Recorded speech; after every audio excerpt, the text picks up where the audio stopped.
बिस्मिल्लाहिर्रहमानिर्रहीम। अस्सलाम वालेकुम स्टूडेंट्स, मेरा नाम है फैज़ान अहमद और आज की इस वीडियो में हम स्टार्ट कर रहे हैं एक्सरसाइज 14.1। ठीक है बच्चों, ये 14 चैप्टर की फ़र्स्ट एक्सरसाइज है।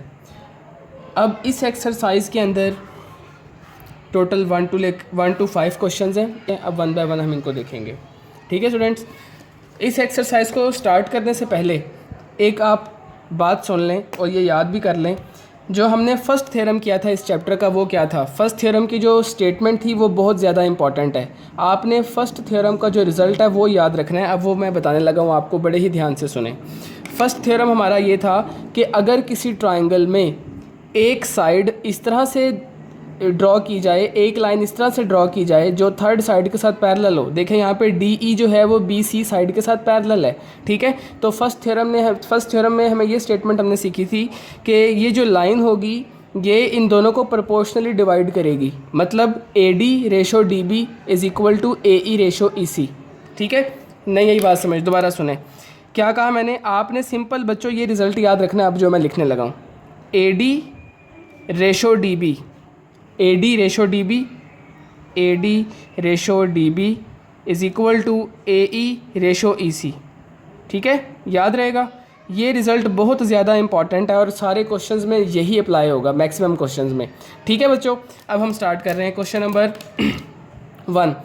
इन triangle A B C D E is parallel to B C. हमें कहा गया है कि जो डी ई साइड है वो बी सी के साथ पैरेलल है। ठीक है, अब क्वेश्चन नंबर 1 का फर्स्ट पार्ट अभी हम कर रहे हैं। If measurement A D is equal to 1.5, हमें ए डी गिवन है 1.5, B D is 3 centimetre, B D ये वाली साइड है वो 3 सेंटीमीटर है, ए ई इज़ 1.3, ए ई ये वाली वैल्यू हमें 1.3 गिवन है इसकी लेंथ। हमने फाइंड करना है बच्चों सी ई, हमने इस सी ई की वैल्यू को फाइंड आउट करना है। बहुत ही ज़्यादा सिंपल है। आप सिंपली क्या करेंगे, इसके ऊपर ये वाला रिज़ल्ट अप्लाई करें। रिज़ल्ट किस तरह से अप्लाई करेंगे आप, एज़ वी नो, जैसा कि हम जानते हैं, A D divided by D B is equals to A E divided by A C. ठीक है, अब आप सिंपली इसके अंदर वैल्यूज़ पुट करें। मुझे बताएं, आपको ए डी की वैल्यू गिवन है 1.5, वो आप ए डी की जगह रख दें 1.5। डी बी कितना है बच्चों हमारे पास, डी बी या बी डी ए की बात है, तो वो है 3 सेंटीमीटर, तो इसकी जगह 3 आ गया। उसके बाद है ए ई की वैल्यू हमें 1.3 गिवन है, तो आप ए ई की जगह 1.3 रख दें। और ए सी नहीं था, सॉरी ई सी था, ई सी बच्चों ये ई सी है। ठीक होगी बात, ई सी, और ई सी हमने फाइंड आउट करना है। ई सी एज इट इज़ ही रहेगा। ठीक है, यहाँ तक कोई कन्फ्यूजन तो नहीं है। अब आप सिंपली ई सी यहाँ से फाइंड आउट कर लें। ई सी यहाँ डिवाइड इधर आके मल्टीप्लाई होगा और 3 यहाँ पे डिवाइड है, इधर आके मल्टीप्लाई होगा, तो ये बन जाएगा मेरे पास 1.5 into E C is equal to 1.3 into 3। ठीक है, ई सी को यहीं पे रखें आप। 1.5 यहाँ मल्टीप्लाई है, इधर आके क्या हो जाएगा बच्चों, इधर आके हो जाएगा डिवाइड।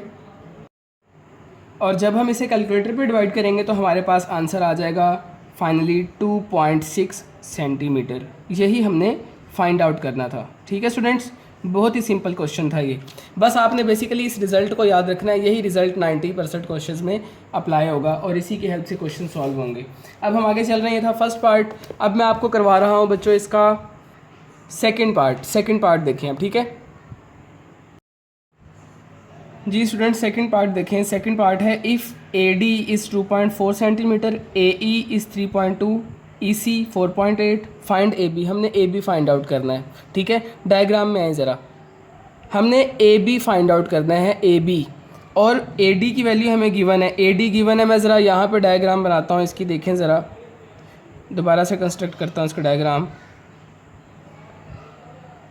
ये ए है, ये बी है, ये सी है, ये डी है और ई है। ठीक है, अब आप ज़रा वैल्यूज़ लिखें साथ साथ। ए डी 2.4 है तो ये हमें गिवन है 2.4।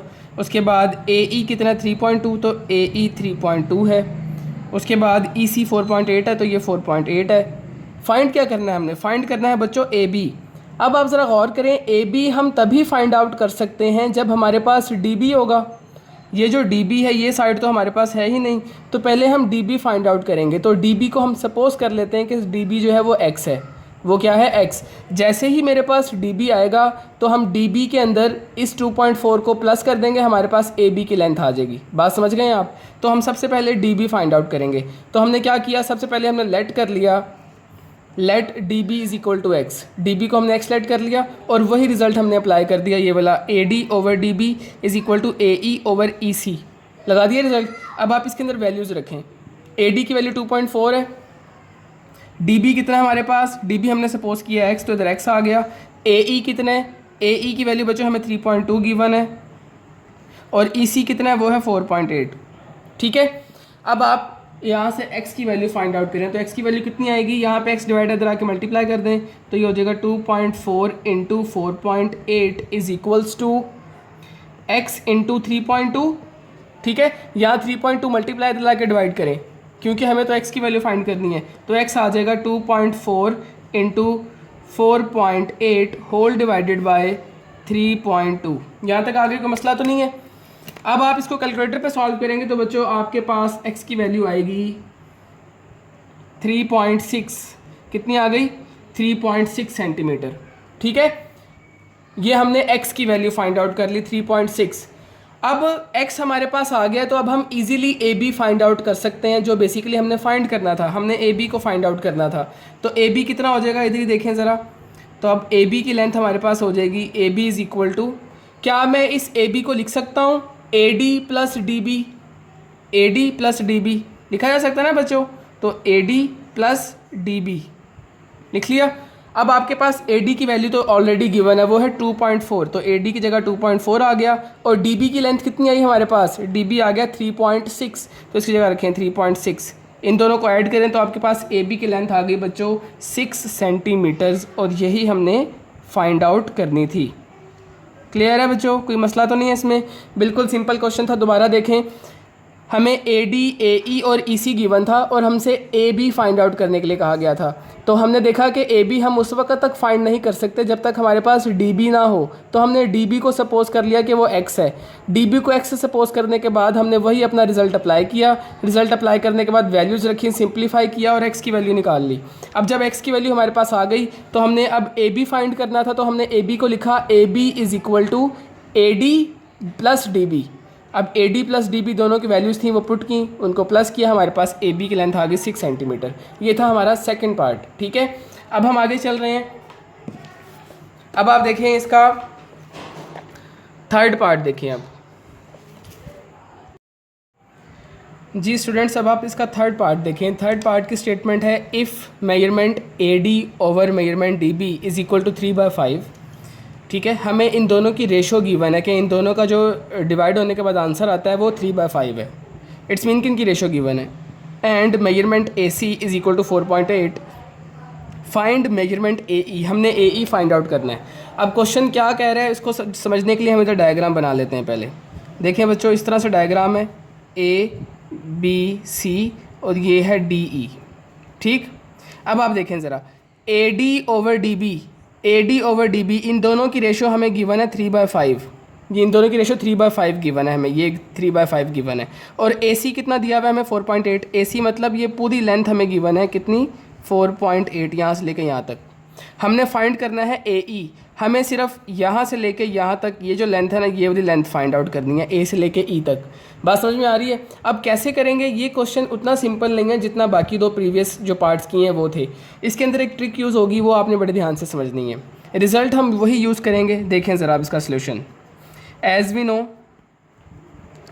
वी नो फार्मूला क्या होता है, AD ओवर DB, फार्मूला वही है, उसमें कोई चेंज नहीं है। AD over DB is equal to AE over EC। यहाँ तक आ गए।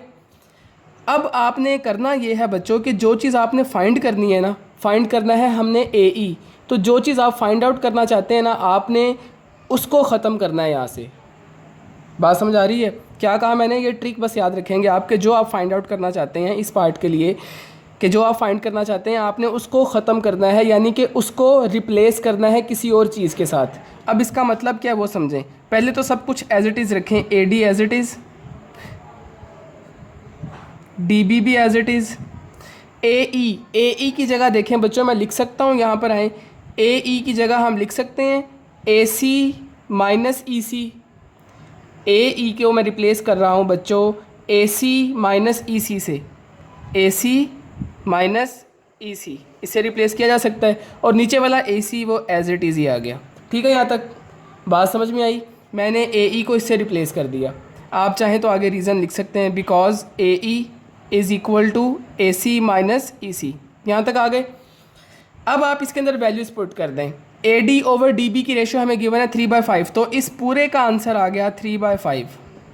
ठीक है, ए सी की वैल्यू कितनी है हमारे पास, ए सी की वैल्यू है 4.8, तो ए सी की जगह 4.8 आया, माइनस ई सी तो हमारे पास है ही नहीं, तो आप ई सी को ई सी ही रहने दें। बात समझ में आ गई यहाँ तक। अब आप बच्चों यहाँ से ज़रा ई सी को फाइंड आउट करें, ई सी फाइंड आउट करें। अब क्रॉस मल्टीप्लाई कर दें, तो 3 into E C is equal to 5 into 4.8 minus E सी।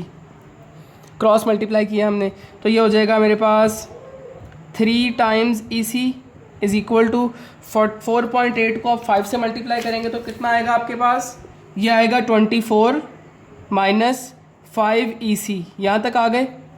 हमने तो ई सी फाइंड करना है अभी फ़िलहाल, तो ई सी वाली टर्म को इधर शिफ्ट कर देंगे। -5 ई सी है तो इधर आके +5 ई सी हो जाएगा, तो ये बन जाएगा 3 E C plus 5 E C is equal to 24। 3 + 5 is 8 E सी।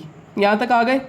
अब यहाँ पे 8 मल्टीप्लाई इधर ला के डिवाइड करें, तो ये बन जाएगा 25/8। हमारे पास फाइनली ई सी की वैल्यू कितनी आ गई, 8 3 तो 3 वैल्यू आ गई। ई सी की वैल्यू हमने फाइंड आउट कर ली। देखिए, हमने ई सी फाइंड नहीं करना था, हमने तो फाइंड करना है ए ई। ई सी हमने अभी इसलिए फाइंड किया क्योंकि इसकी हेल्प से ही हम ए ई फाइंड आउट करेंगे। ठीक है, अब देखें ज़रा, हमने फाइंड करना है ए ई। क्या फाइंड करना था, ए ई।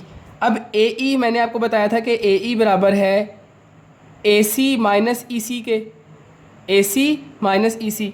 अब मैं लिखने लगा हूँ एज वी नो, या एज ए सी, या आप लिखें ए E is equal to, A ई किसके बराबर है बच्चों, ए सी माइनस ई सी, ए सी माइनस ई सी। यही वाली बात मैं यूज़ कर रहा हूँ जो यहाँ पे लिखी हुई है। ठीक है, अब आपके पास ए सी की वैल्यू भी है, ई सी की वैल्यू भी है, वो इसमें रख दें। ए सी कितना है हमारे पास, ए सी है 4.8, तो ए सी की जगह 4.8 आ गया, और ई सी हमने अभी अभी निकाला है वो है 3। तो अब आपको समझ में आया कि हमने ई सी क्यों फाइंड किया था। ई सी इसीलिए फाइंड किया था क्योंकि ई सी के बगैर ए ई फाइंड नहीं हो सकता था, तो इसलिए हमने ई सी पहले फाइंड कर लिया, वो है 3। यहाँ पे रखा हमने 3, इसको माइनस किया तो हमारे पास आ गया 1.8 सेंटीमीटर्स। ये हमने फाइंड आउट करना था। ठीक है बच्चों, सो सिंपल क्वेश्चन। बात समझ में आ गई। ये था हमारा थर्ड पार्ट। स्टूडेंट्स, अब मैं आपको करवाने लगा हूँ इसका फिफ्थ पार्ट। ठीक है, इसके जो बाकी पार्ट्स हैं, क्वेश्चंस हैं, वो आप खुद से ट्राई करेंगे। फिफ्थ पार्ट देखें जी स्टूडेंट्स। अब फिफ्थ पार्ट की स्टेटमेंट देखें। If A D is equal to 4x - 3, A E is 8x - 7, B D is 3x - 1 and C E is 5x - 3, then find the value of x। हमने x की value find out करनी है। तो सबसे पहले मैं triangle बना लेता हूँ। देखें, जो ट्राइंगल हमें गिवन है वो इस तरह से है, ए बी सी डी और ई। ठीक है, रिज़ल्ट हम वही अप्लाई करेंगे। हमें गिवन क्या है, हमें ए डी की वैल्यू भी दी हुई है, ए ई की वैल्यू भी गिवन है, बी डी की वैल्यू भी गिवन है, और सी ई की वैल्यू भी गिवन है। ठीक है, हमसे कहा गया कि बस एक्स की वैल्यू फाइंड आउट करें। तो बहुत ही सिंपल क्वेश्चन है, ज़रा देखें ध्यान से। रिज़ल्ट वही है एज वी नो। क्या रिज़ल्ट है, A D over D B, A D over D B is equals to A E over E C, A E over E C. ठीक है, अब आप जस्ट इसके अंदर वैल्यूज़ पुट करें। आपके पास ए डी की वैल्यू कितनी है, 4x - 3, तो यहाँ आ गया 4x - 3। बी डी की वैल्यू कितनी है बच्चों हमारे पास, बी डी की वैल्यू है 3x - 1, तो इधर 3x - 1 आ गया। ए ई की वैल्यू है हमारे पास 8x - 7, तो मैंने यहाँ पे रखा 8x - 7 डिवाइडेड बाय, और ई सी हमारे पास है, ई सी या सी ई ए की बात होती है, वो है 5x - 3, तो यहाँ आया 5x - 3। यहाँ तक आ गए। हमने सिंपल क्या किया, वैल्यूज़ को पुट किया। अब आप क्या करेंगे, अब आपने सिंपली यहाँ पे क्रॉस मल्टीप्लाई करना है और x की वैल्यू निकालनी है। तो 4x - 3 इंटू 5x - 3, ये इधर आके मल्टीप्लाई हो गया और ये इधर आके मल्टीप्लाई होगा इसके साथ, तो 8x minus 7 into 3x minus 1, यहाँ तक आ गए। अब इन दोनों ब्रैकेट्स को मल्टीप्लाई करें आप, तो ये हो जाएगा 20x स्क्वेयर, 4 3 ज़ा 12x minus 15x minus minus plus 3 3 ज़ा 9 इज़ इक्वल टू, अब इसकी बारी 8 3 ज़ा 24x square, 8x into 1 8x, 7 into 3 minus 21x minus minus plus 7 1 ज़ा 7। हमने सिंपली ब्रैकेट्स को ओपन किया है, मल्टीप्लाई किया है और कोई काम नहीं किया। अब आप क्या करें, जो लाइक टर्म्स है ना सिंप्लीफाई कर लें। 20x square as it is रहेगा, माइनस 12 माइनस 15 कितना हो जाएगा बच्चों, इट विल बिकम माइनस 27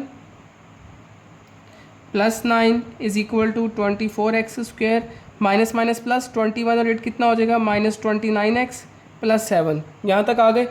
अब आप क्या करें, इस ये जो लेफ़्ट हैंड साइड पे पूरी वैल्यूज़ हैं, इन तमाम वैल्यूज़ को आप राइट साइड पे शिफ्ट कर दें, तो यहाँ पे 0 बन जाएगा और यहाँ आ जाएगा 24x square minus 29x plus 7, ये सब कुछ एज इट इज़। और इन तीनों वैल्यूज़ के साइन यहाँ पे आगे चेंज हो जाएंगे, 20x स्क्वायर हो जाएगा माइनस 20x स्क्वायर, माइनस 27 हो जाएगा प्लस 27 और प्लस 9 हो गया माइनस 9।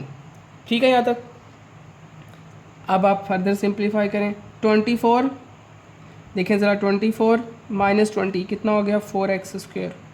ठीक, अब इधर देखें, माइनस 29x प्लस 27x कितना हो जाएगा, माइनस 2x और प्लस 7 माइनस 9 माइनस 2। आ गए यहाँ तक। अब यहाँ पे आप सिंपली देख सकते हैं कि यहाँ पर 2 कॉमन आ रहा है, तो मैं 2 कॉमन निकाल लेता हूँ। अंदर बचेगा 2x square minus x minus 1 is equal to 0। ठीक है यहाँ तक। अब ये 2 यहाँ मल्टीप्लाई इधर ला के डिवाइड कर दें, तो 0 के साथ डिवाइड होगा तो 0 ही हो जाएगा। बचेगा हमारे पास 0 is equal to 2x square minus x minus 1। अब आप यहाँ पे ज़रा ट्राई करें फैक्टराइजेशन करने की, तो यहाँ पे मिड टर्म ब्रेक होती हुई नज़र आ रही है। देखें 2 1 ज़ा 2, 2 के दो ऐसे फैक्टर जिन्हें माइनस करने से 1 मिले, तो वो हो जाएगा minus 2x plus x minus 1, minus 2 plus 1, ये फैक्टर्स बनेंगे। ठीक है जी, सिंपल मिड टर्म ब्रेक किया हमने। यहाँ से पहली दो टर्म्स में से 2x कॉमन आया, अंदर बचा x माइनस 1, इधर से प्लस 1 कॉमन आया, अंदर बचा x माइनस 1, फर्दर कॉमन आया x minus 1 into 2x plus 1। यहाँ तक आ गए, कोई कन्फ्यूजन तो नहीं है। अब आप क्या करें, इन दोनों वैल्यूज़ को 1 बाय 1 0 के इक्वल पुट कर दें, आपके पास x की वैल्यू आ जाएगी। तो x माइनस 1 को एक दफ़ा बच्चों 0 रखा और एक 2x प्लस 1 को 0 रखा। यहाँ से तो x आ गया हमारे पास 1, यहाँ से x की वैल्यू आ गई 1 और यहाँ से x की वैल्यू कितनी आएगी, प्लस 1 इधर आके माइनस 1 हुआ, यहाँ पे 2 मल्टीप्लाई है, इधर ला के डिवाइड कर दिया, तो यहाँ से हमारे पास x की वैल्यू आ गई -1/2। ठीक है बच्चों, तो ये था हमारा 5th पार्ट। बहुत ही सिंपल क्वेश्चन था, हमसे x फाइंड आउट करने के लिए कहा गया था और हमने x की वैल्यूज़ फाइंड आउट कर ली, 2 वैल्यूज़ आई हैं। तो अब जो इसके बाकी पार्ट्स हैं स्टूडेंट्स और क्वेश्चंस, वो आप खुद से ट्राई करेंगे, इंशाल्लाह आपसे हो जाएंगे। ठीक है स्टूडेंट्स, आपने इन क्वेश्चंस की अच्छी तरह से प्रैक्टिस करनी है। अल्लाह हाफ़िज़।